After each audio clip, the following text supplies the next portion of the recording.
So, welcome everybody to this edition of the Let's Talk About Career Opportunities Pages ECN webinar, which is organized by the European Early Career Representatives. And the goal of this webinar series is to get early career researchers together and learn from each other, learn about our career experiences and the different career paths that are possible after studying paleoscience.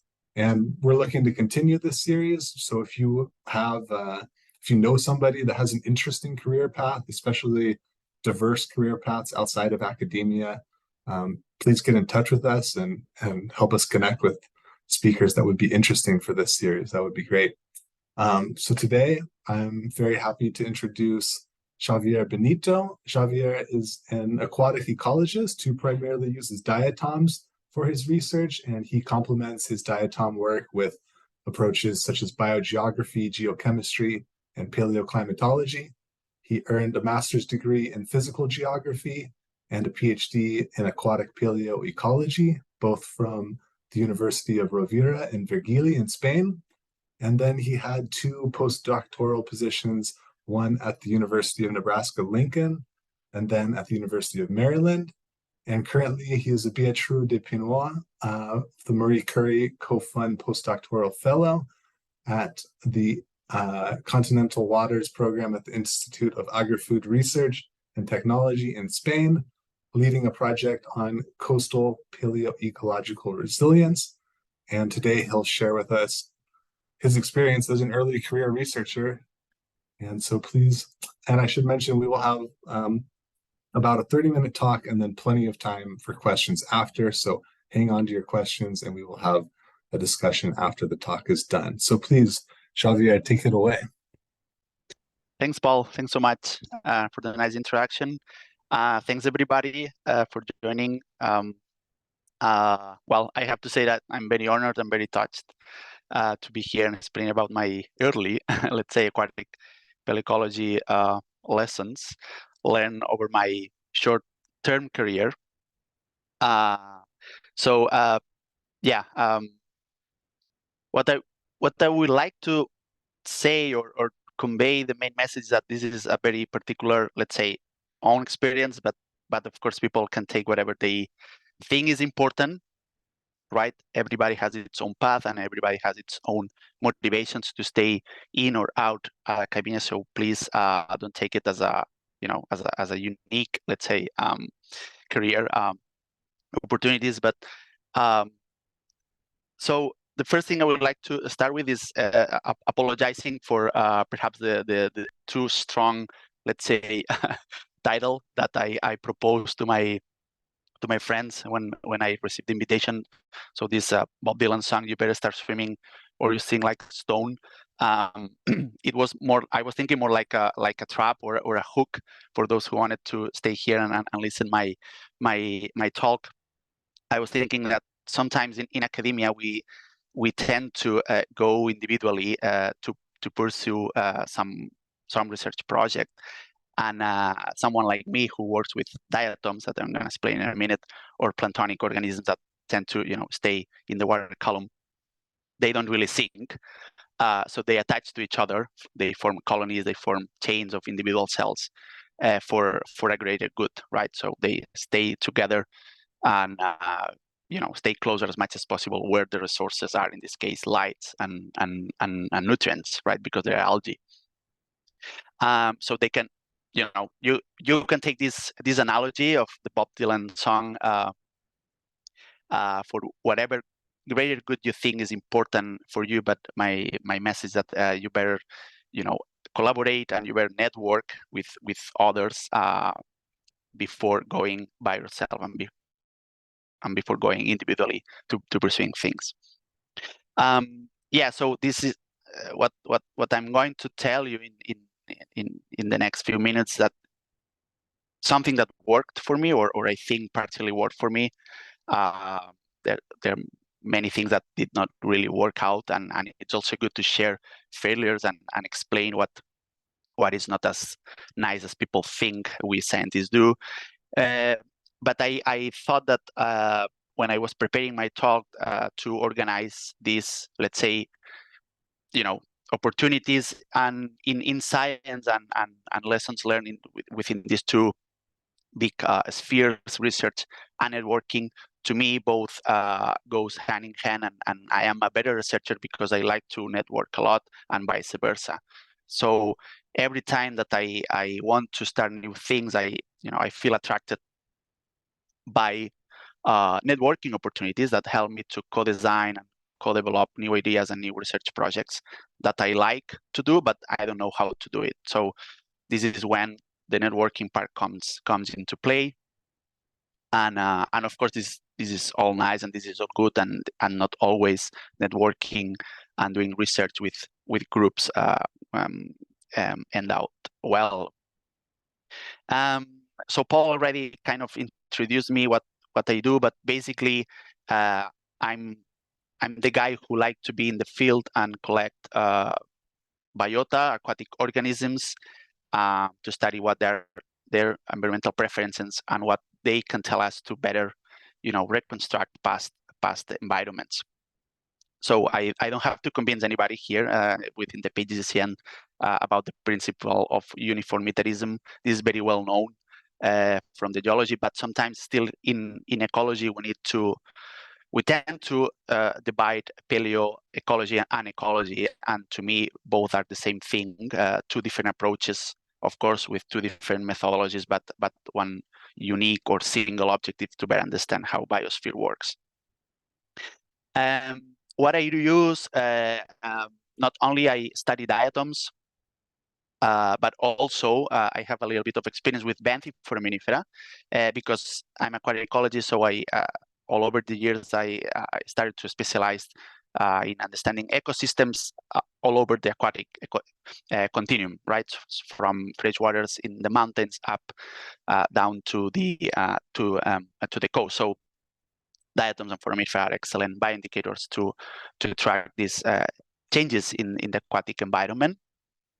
And especially these two, because they are very, they are unicellular organisms. They are very low located in the food web.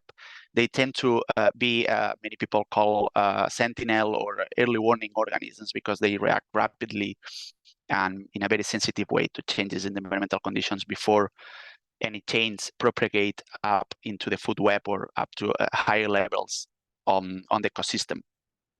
And of course, if anybody here, at least I can tell one people working with diatoms, they are also very excellent paleoecological proxies. They remain in the sediments for long periods of times and, can help us understand better past ecosystems. So where I do it, basically, I like to work in waters and mud, wherever we found water and mud. So ranging from mountain lakes to the coast, especially Mediterranean deltas, which are very specific case of coastal ecosystems, very dynamic and fluctuating in time and space.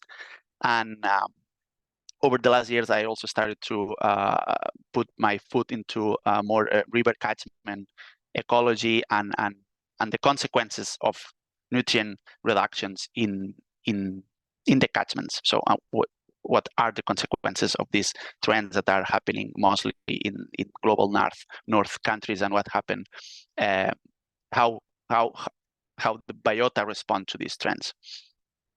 In terms of temporal scales, mostly, covered what people call neoecology or seasonal year decadal observations, but also extending into the paleo record.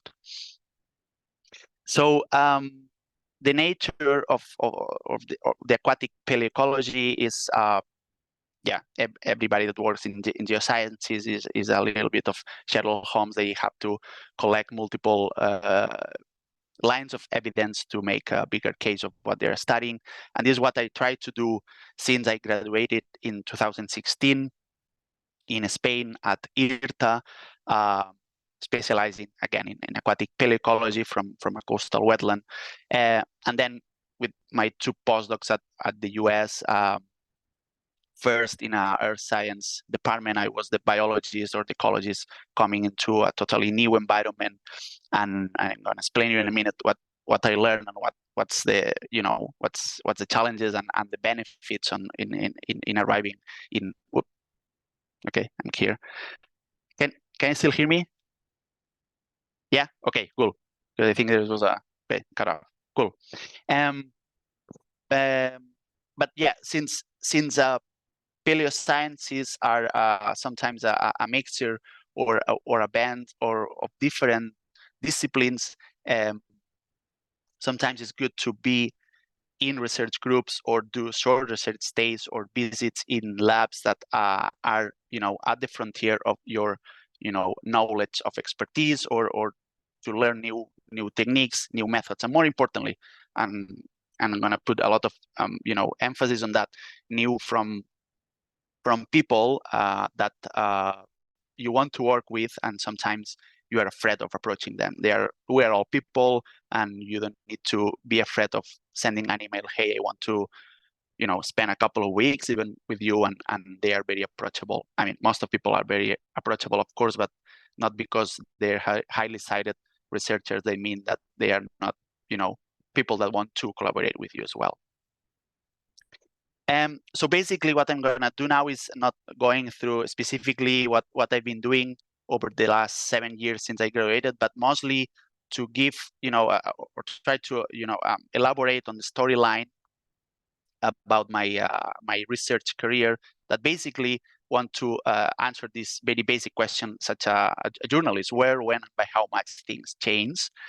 And but I think these three main research lines served me to compile a story line to provide or convey the message that every time that we start a new project or we want to collaborate and network with someone, it takes time, and sometimes you don't see the benefit in the short term, but there is a benefit in the long term, not in multiple ways. You can have a paper published out, you can have an invitation to that lab to give a talk, but also you can engage and you can start building trust in teams and with people you want to work with.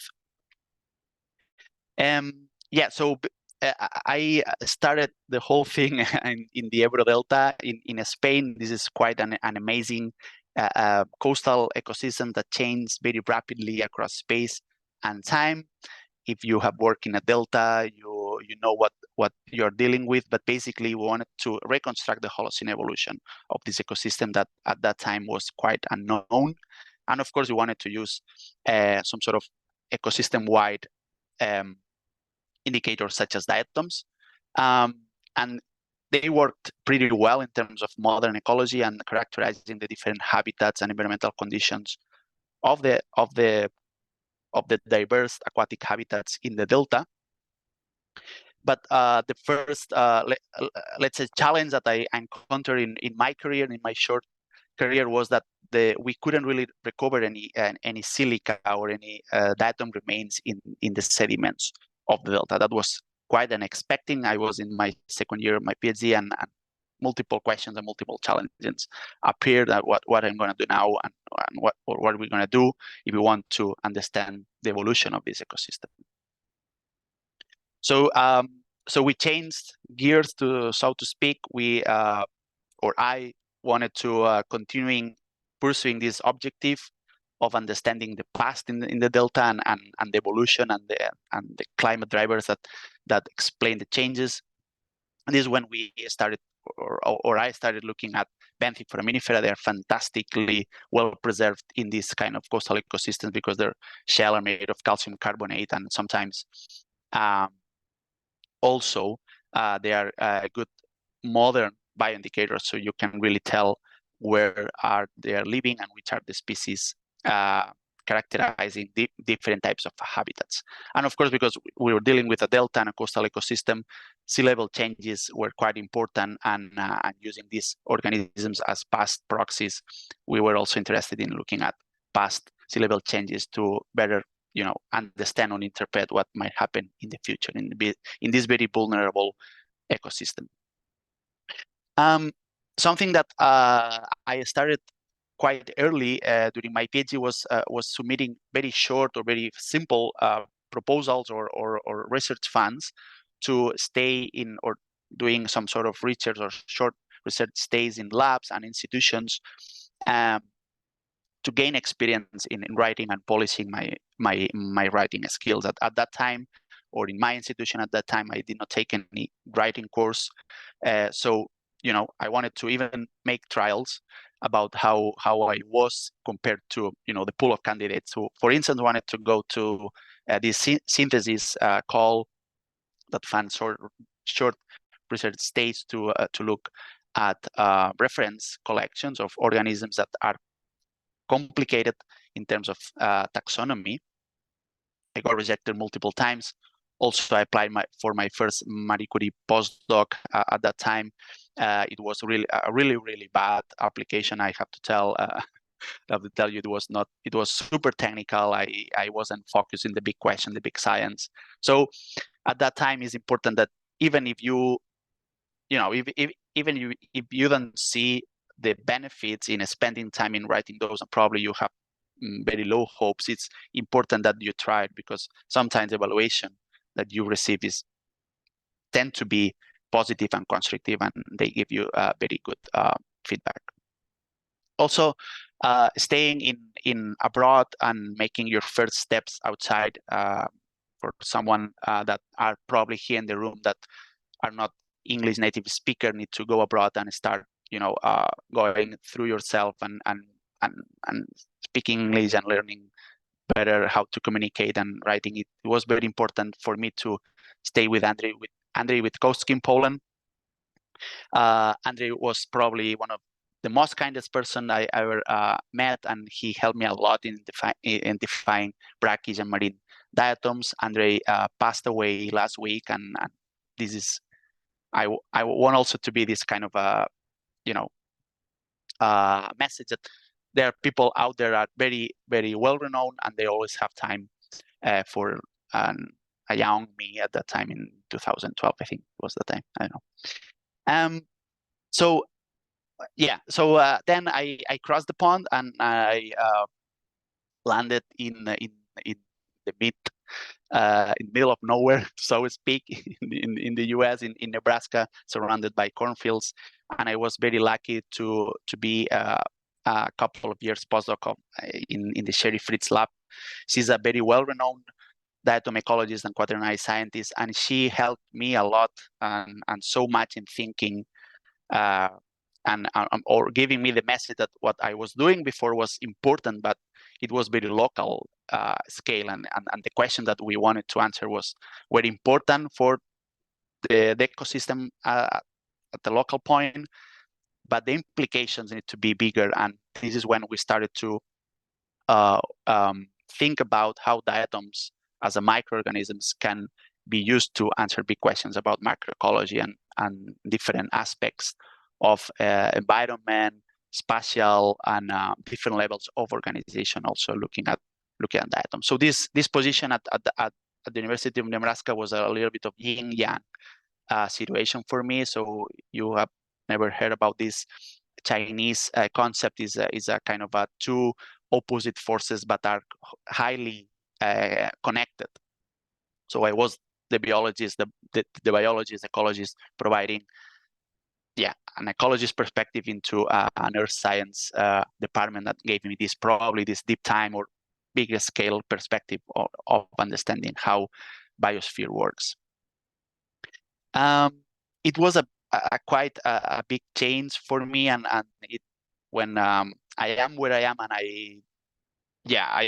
I'm the researcher that I am right now, thanks to my first postdoc at the University of Nebraska-Lincoln, and when all the networking and collaborating to build this database of diatoms in the southern American continent began. I'm not going to go into detail about the details of the research behind it, but the message I would like to give you here is that every time that you want to start something, you need to find a hook or the motivation to collaborate. And for me at that time, it was important to provide co-authorship and any type of outputs by sharing data. And and most importantly, data that recognizes and acknowledges the original contributors of this data, because we all know how hard it is to go to the field, collect samples, analyze samples, and process these samples. So every time that we ask for data, we need to consider also the power dynamics and the regional context where this data has been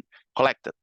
And that for me was the, let's say, the golden key in collaborating and starting networking as at a level that I haven't really thought before. When I finished my postdoc at Nebraska with Sherry, I encountered another kind of let's say, challenge, because I was offered a postdoctoral position in Spain, and that meant at the time going back home, quote unquote. I didn't really know what that home was for me anymore at that time. Now I'm kind of closer to see to say where I belong to, but sometimes all over our careers, we need to take hard decisions, and even this decision means declining job offers. And these job offers might mean to go back to your country, which means family stability. But at that time, I saw that it wasn't really a good choice for me, because lack of opportunities after this 2-year postdoc offer that I got at that time. And instead, I accepted a postdoctoral position at SING at the University of Maryland in the East Coast, and because I really wanted to apply new techniques, and also more importantly, something that it connects very well what I'm going to tell you in a minute about the networking opportunities with the Pages, ECN, and INQUA, incorporating this socio or the much more human component of how past ecosystem works. We wanted to incorporate this more human component to better understand this broad and very fuzzy concept of resilience using paleolimnological records. I don't want to go into much detail about all of these ball and caps diagrams that you probably have watched in our webinars or listening talks, but mostly we wanted to test to what extent abrupt changes or different alternative stable states can be quantified and identified using paleolimnological records. And we did that, or we tried to provide, shed light about this complexity and dynamics using 4 records in paleolimnological diatom observations in 4 different lakes in Ecuador. So after that, after I finished the second postdoc at the U.S. University of Maryland, the COVID came, and also the job market was quite very unstable, very lots of different hiding committees were frozen at that time. I didn't want to stay in a country without job, so I decided to go back to Spain, and I was very, very lucky to be offered a technician position by this wonderful woman, Pepita Noya, a very long friend of mine. She's a biologist, and she ran a very small company to assess the ecological state of rivers and streams and lakes in Spain, following the Water Framework Directive, which is let's say, a European law that all the European member states need to abide on to track which are the impacts and the ecological status of the waters. And I couldn't be more happy at the time. I didn't really know what to do, so I took this offer. I wanted to stay within academia, but at some point we need to take new opportunities and make the most of it. And I learned quite a new important things that I didn't expect at the time. And now looking at looking in a broad perspective, it probably taught me different responsibilities, such as budget responsibilities, or how to transfer knowledge to the managers, because they don't really care about if a diatom is called Paul, Sander, or Molly. They only care about if that diatom grows in a in a polluted or non-polluted river. And also I learned how to deal with really hard deadlines. I know that we all have deadlines in academia, but sometimes these deadlines are a little bit flexible. And when you work in a private company, if you pass on a deadline, that probably means I don't know, a fee penalty or some sort of economic implication. So that was important. So now this is when I would like to kind of share some sort of experiences with the second component that drove my career up until now, which is the networking component and the networking part. And of course, this is where the PagesDCN come into play, and the family that PagesDCN is. And I was lucky enough to be within the steering committee of the first PagesDCN network in 2017, when we began this activity and this, let's say, adventure. We didn't really know at that time how successful this network was. But yeah, and I had always on top of my mind that any network need to work no matter who is running it. So the network only makes sense when the members believe in that network. And if Xavier Benito or Manu Chevalier or Nick Chasfall kicked out of this network, the network needs to keep going, because it's the needs and the desire of the network members to keep it functioning. So as you probably may have heard about the PASES workshop, one of the Pages Inqua is here workshop. Georgia is here. She was one of the organizers as well, along with me and many others here in this photo. I have listed here some of the, let's say, outputs or activities that came out of this workshop. It was a fantastic experience. This is something that you probably at the very beginning, when you start networking, you don't see the benefits or the long-term benefits, but you have to follow your instincts. And sometimes your instincts doesn't mean anything at that moment, but at some point when you receive some sort of evaluation and you explain to the evaluation committee that you've been involved with this international network, you've been organizing this, there are some people that really do take care about that. They don't really care about impact number factors and so on, and quantitative indicators. Of course, all of this is very nice, and most of you might think, okay, so but what else? So what do you want to do if you have to spend, I don't know, 80% of your daily work? That was, for instance, my case while we were organizing this workshop. So sometimes, okay, I'll go back to this. Sometimes you need to spend time and you need to build trust in this networking activities, because if everything goes well, you probably may also do very cool science. And this is what happened with the PASES workshop. We published an special issue that you can scan this QR code here and see which are all the articles that we put together. We also put together an Inqua multi-year project, PESESYNTH, which aims at building a global database of PASES environmental systems, and also in another, let's say, not related to paleosciences, but networking activities also allowed me to run a small project called Oligotrend, in which we are also analyzing the ecological responses of oligotrophication trends in global rivers. So you can do science while you are also care about also societal issues such as gender equality, right? So I'm also quite involved in a gender and science group called genderlimno.org, which is the gender and science group of the Iberian Association of Limnology.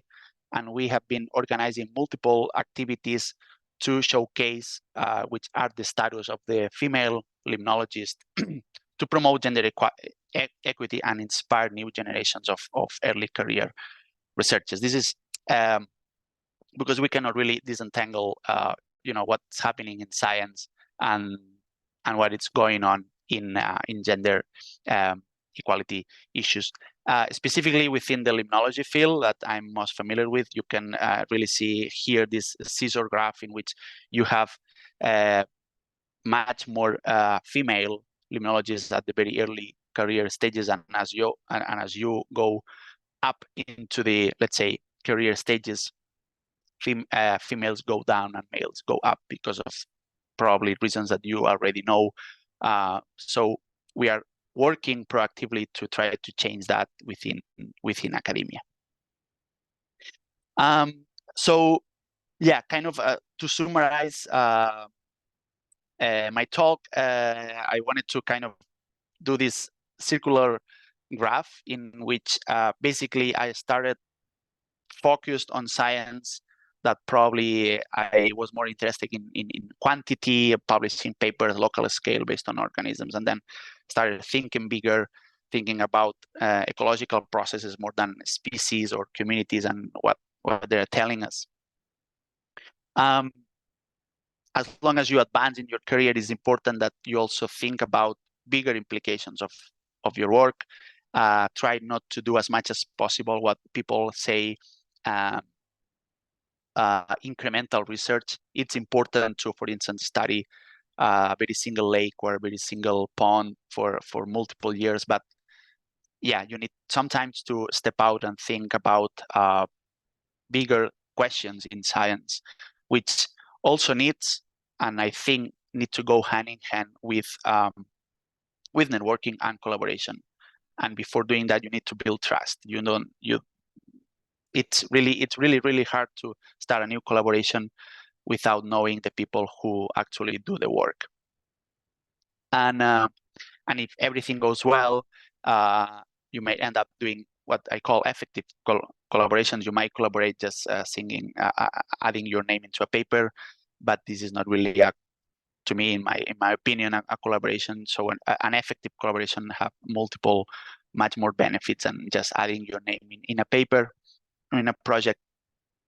And also, it gives you the opportunity to go from the conception of idea to maturing enough for applying to projects and applying to postdocs that are more your, let's say, your child and have your essence in it, which is important when we grew as a researcher and want to think independently.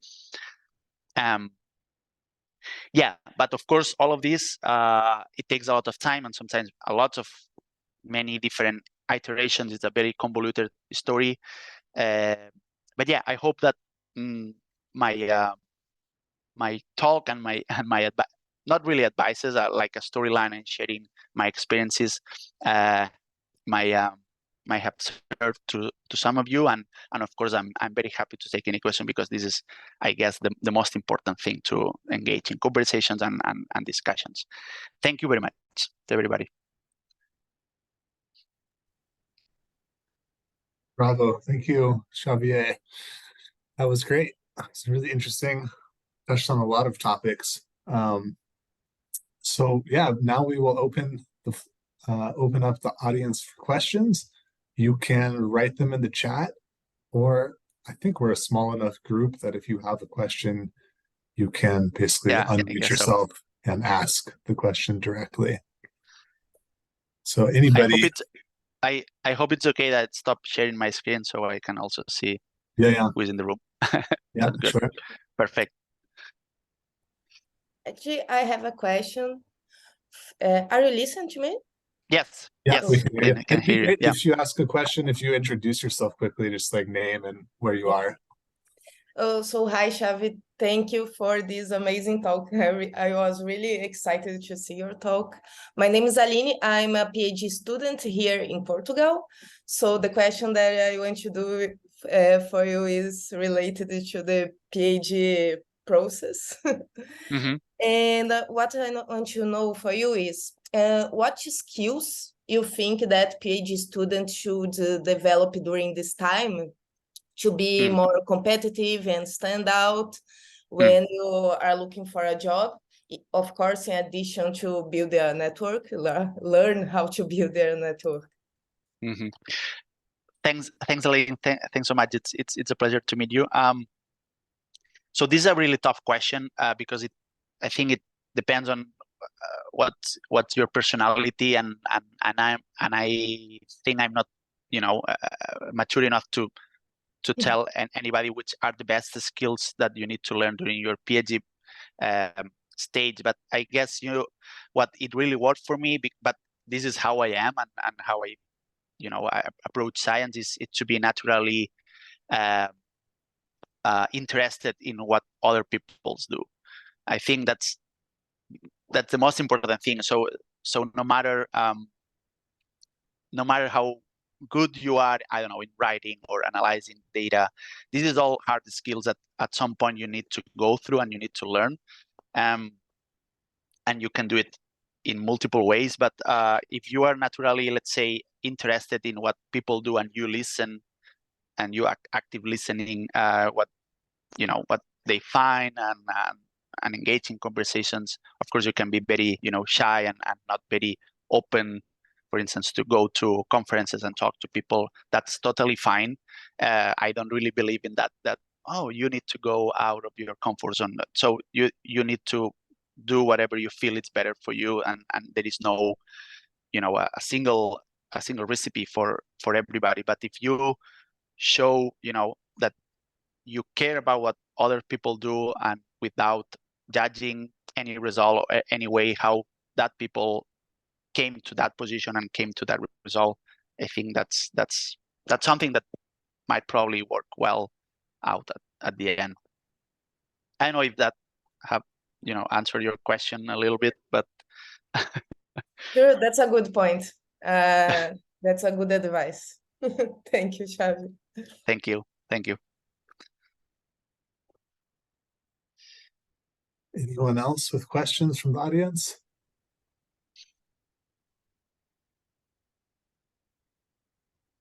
I mean, so I can definitely ask some questions. Yes, Paul. One question that I face myself as a postdoc is like balancing the time of what you're working on now versus writing proposals for the future or building networks for the future. Is there a way that you conceptually kind of think about that? Like, it's a year from the end of my contract, I need to do something, or like a percentage of your time that you spend on your current research versus sort of things that are in the future? I don't know, just curious to get your thoughts on that. I know it's always a challenge. That's a really good question, Paul, and of course I don't have an answer, and if I did, I probably would be lying you. I guess it depends. What I can tell you that, so look, at the beginning, so during postdocs, so usually postdocs unfortunately last a couple of years. What I did up until now is the first year or the first 6 months, I'm really focused on actual research and actual getting things done in terms of the project or the tasks that I have to do. And then as you move advance into and you enter into the second year and so on, of course you need, or you have to start thinking what you're going to do next, and you start balancing, as you said, writing proposals on or applying for the next job or the next position. But then the networking part, it's more tricky, and there is no, I don't think there is an answer, and everybody needs to find their way in funding the time and balancing what's the best for her or for him to spend time on doing that. It's true that at the beginning you won't probably see the benefits. I mean, when I say benefits, I'm not referring to any published paper or collaboration that ends up in a position or a project that you will get paid off. It's more like a future collaboration that probably, I don't know, for instance, the pages special issue that we published or we co-edited with Georgia, for me that was a very fantastic experience, because I learned how to edit papers, how to provide comments to authors in a very collegial way, in a very discussion and conversational way. And of course that goes in detriment of actually doing research and actually applying for jobs and writing proposal, because at the end this is what we need to do if we want to get paid and and get a salary at the end of the month. Yeah, long story short, to just to say that I don't know, everybody needs to find their way and probably participating in this kind of events and activities such as the webinars that you guys are organizing is probably one way to learn from others and sharing experiences, because there is everybody has its own path and its own way of how to deal with these multiple ways. And there is a very nice paper, by the way, article in the Pages special issue called How to Be an Octopus or something like that, Georgia. Correct me if I'm wrong, because we sometimes in academia we want to be, or they expect us to be this octopus with multiple Arms, tentacles. Arms, right? Tentacles. Thanks, Paul. and we need to touch multiple keys at the same time, and it's very nice because it provides some tips or lessons, and it's important. Yeah. Well, I don't know if I have answered your question, Paul, or I kind of deviate from a question, but yeah. Yeah, that's some good advice. Hope it helps. Yeah, thank you. No, thank you, Paul. Was there somebody in the chat? I think I see a question. Yes, there's a question. Mm-hmm. Yeah. Do you want me to read it, or you can? I can read it if you want. Nicola says, thanks for a fantastic talk. Thanks, Nicola. My question is, do people typically do multiple postdocs? Is there a difference between a postdoc and fellowship? Yeah, so people do, well, at least I can speak for myself. I'm doing my third postdoc, actually. And the second and the third postdoc well, the second one was a fellowship, and the third one is also a fellowship. So when it depends the country how they deal with postdoctoral fellowships or postdoctoral contracts, but typically the difference between a postdoc and fellowship to me is that it pays you a salary plus a little bit of research funds, and this is a competitive call. For instance, the Marie Curie is a postdoctoral fellowship, right? So you apply for a position, not a position. So it's an open call that usually opens every year or every 2 years, and is competitive in nature, versus the postdoctoral, let's say, contract or research associate is more attached to a project that you need to perform certain tasks. And the difference for me would be fellowship will always give you much more, let's say, freedom to ask specific questions, because it is the project that you wrote, and it's the project that you applied for, and it is a little bit of your idea or your conception, versus a postdoctoral contract. At some point you always have to perform certain tasks that are already written by the PI or the coordinator. I hope I answered your question, Nicola. But it's a really cool one. Yeah, thank you. Laura says, hi, sorry, I can't turn my mic as I'm busy shared office. No worries, thanks, Laura. But I'm a PhD student, Royal Holloway in the UK, and thank you a lot, Xavier, for your talk, and thank you. Sorry, this is the second line, and very interesting journey. Thanks. My question might have no real answer, but in general, if you could change anything about the road you took to get where you are today, what would it be, if any? That's interesting. Probably not. I wouldn't change anything. Sorry for my kind of short answer, but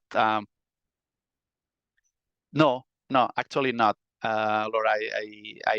I'm very happy with all my decisions that I took.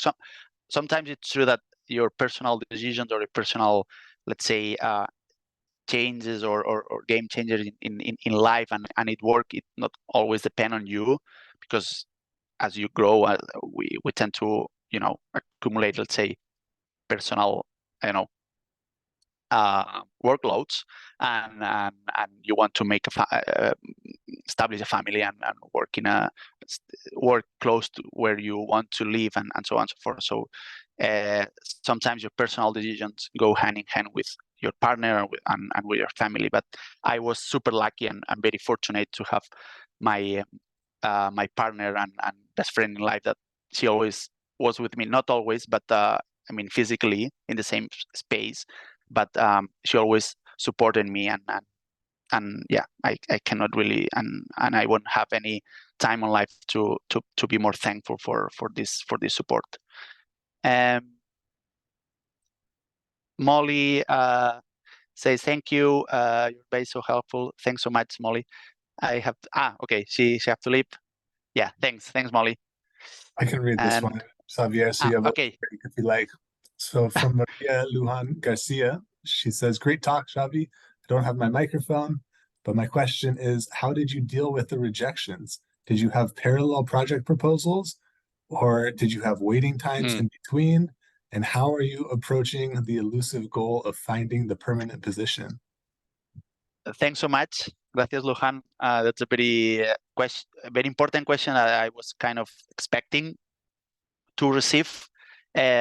So the rejections is yeah, I don't have to convince anybody that we have to deal with rejections.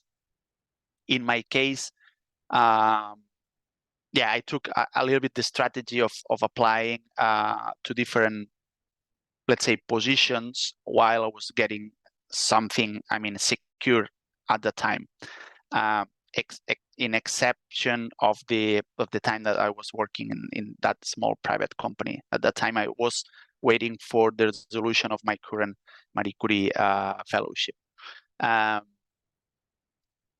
And that's another, let's say, probably tip or lesson. If you want to go, let's say, quick in getting a job, it's probably better to spend time in submitting or applying to positions that don't have this very long turn out, let's say, responses, such as Marie Curie or these fellowships that usually takes at least 6 months to resolve. So, and yeah, and finding the permanent position. So this is where I am right now, trying to work my way on that. But yeah, my current postdoc ends next April, and yeah, I'm applying to much as permanent positions as I can.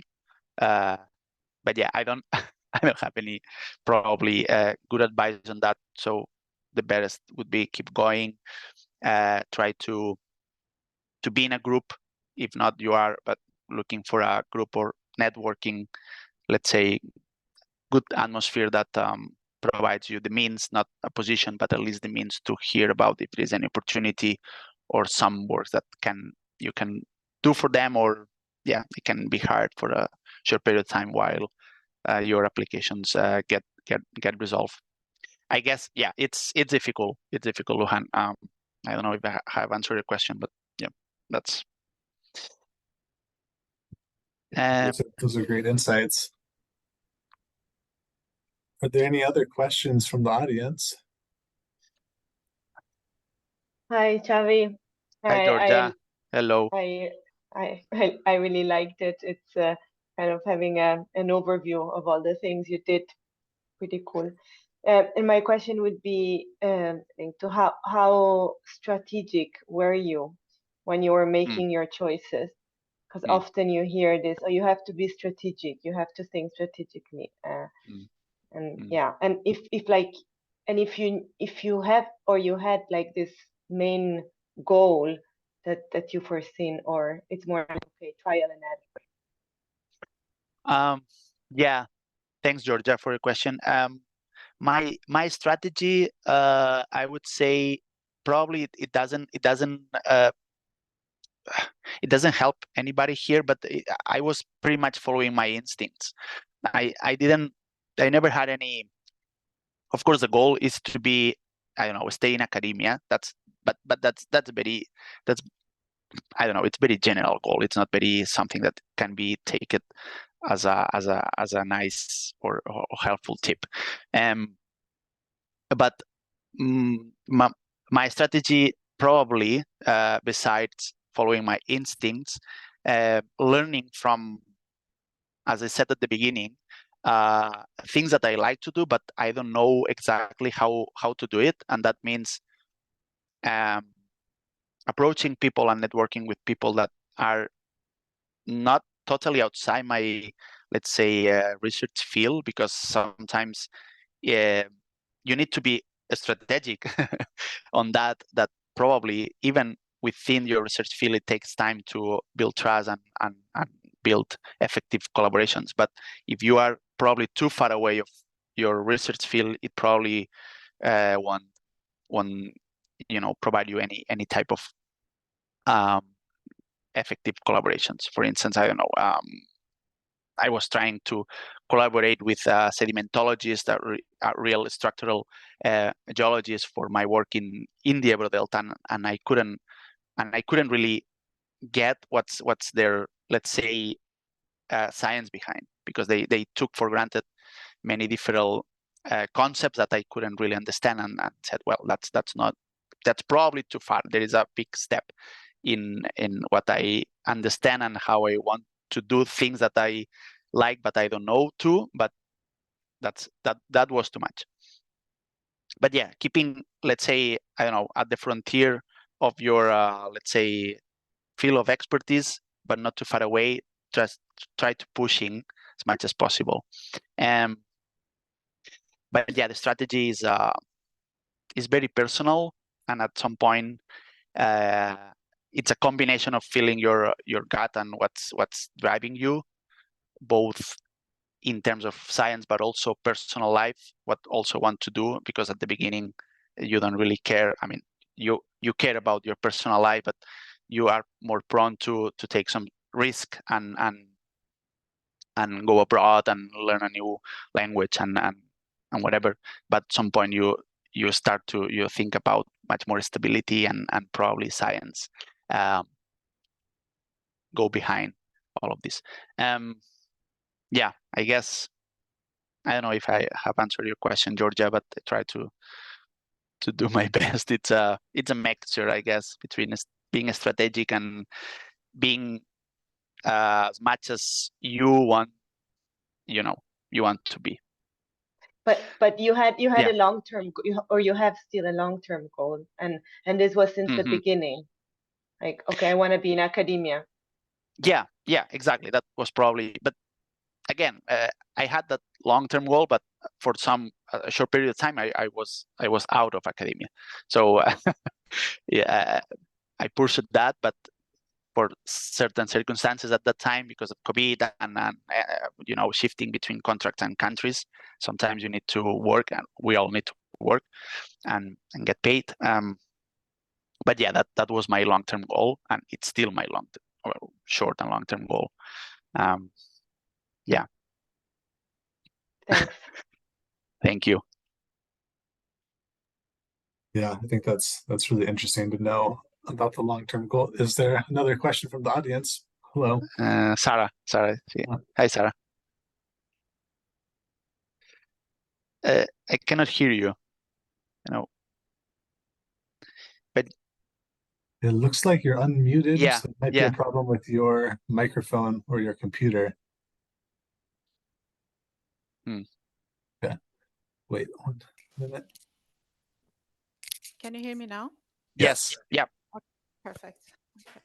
Thanks, Javi. It's very nice, first of all, to see you, and thanks for your very inspiring talk.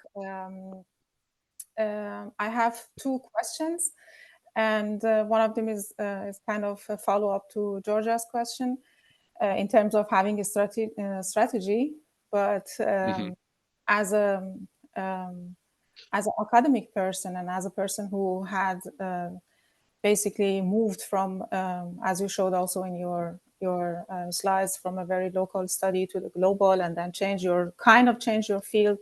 So basically, you change your perspective, and you must be full of ideas.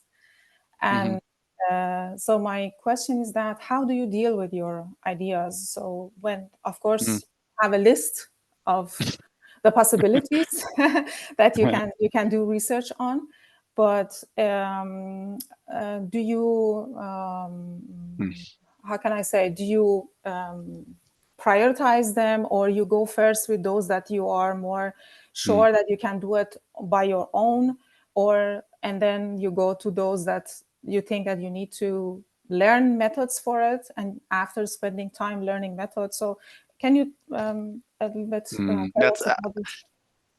Thanks so much, Sarah. It's great to see you. Thanks. I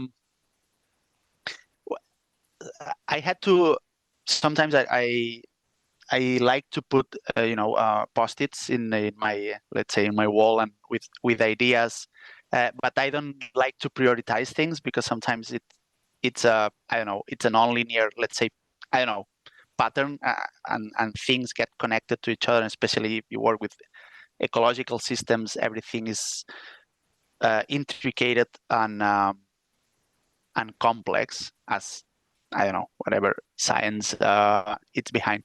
But yeah, I like to prioritize, for instance, let's say calls or projects that I want to apply, and then because I have multiple ideas, but these ideas are at different stages of maturity. The more mature ones are probably the ones that I are already been, let's say, working or kind of recycling from rejected projects. And sometimes even one paper that I wrote was taken from the state of the art and the introduction of a research project that I applied that it was rejected. So this is also very nice, let's say, way of continuing your research and not prioritizing, but at least keeping your ideas organized in your head. Yeah, I guess I guess this was my little bit of strategy, specifically thinking about how to apply for research projects, or how to keep going in research and organizing my ideas. I don't know if maybe I didn't ask my question clearly. So imagine that you have an idea that you know that it's possible to do, and it comes from your previous studies and so on. But you know, for this idea, you have to apply a new method that you don't know it. And do you spend time to learning the method yourself, or at this point you open up and talk about it in your network? So my question is clearly, when do you start to talk or to share your ideas? At which stage in your network, and search for collaboration instead of you yourself learning a new method and spending a couple of months or years? That. Thanks for the clarification, Sarah.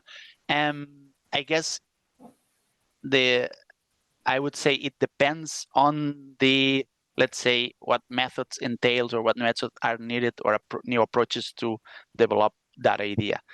I guess I guess the soonest as possible, I would say. if you have an idea and you don't know how to go to that, probably the soon as possible you contact that person that, hey, want to have a chat, I have an idea. Probably it depends what the level of implication for running this project or applying to this grant. That person needs to be involved with me, or need to collaborate with me. But then this is a kind of a convoluted story, because you need to be practical at some point, and if you don't see much of the benefit or much of the implication from their people, and that blocks you for pursuing or keep going, probably need to change at the end the method or the approach that you want to, or you need to learn from networking or collaborators. if that means that you cannot really go forward, you're probably better thinking about another alternative or approaching to another people. The challenge here is that we are all ECRs here, and we don't have permanent positions, and we are not at the point in which we have infinite time in approaching people and talk to people. Hey, this is my idea. We need to be practical at some point, and this is the real challenge. So we don't have we cannot really spend our time in failures. It's important to fail because you learn about these failures, but you also need to be practical. And yeah, I don't know now if I have answered the question, Sarah, a little bit better, or yeah.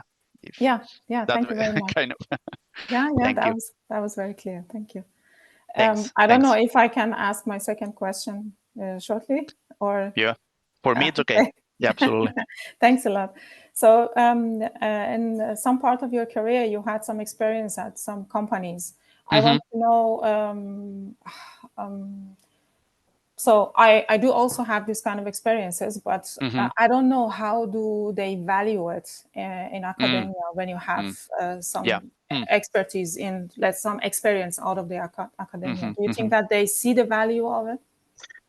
I don't know. At least in the academic system in Spain, which is the one that I'm more familiar with, I don't think they see the value, because they tend to see people who stay in academia, and instead of valuing the skills that you learn, no matter where you are working in or out of academia, they don't really see that aspect.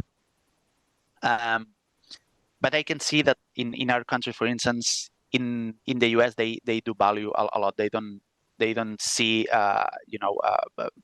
they don't see like a bad thing that people goes in and out of academia, because they value, or at least this is how I saw when I was there, they value much more the skills that people learn, no matter where they're working on, in academia or in a private company, what you can bring into your job, instead of if that job is academia or is a private company. They don't really matter. But here in Spain, if you want to stay, let's say, in academia and follow the classical path, PhD, postdoc, and permanent position, either in research institution or university, probably, yeah, I don't know.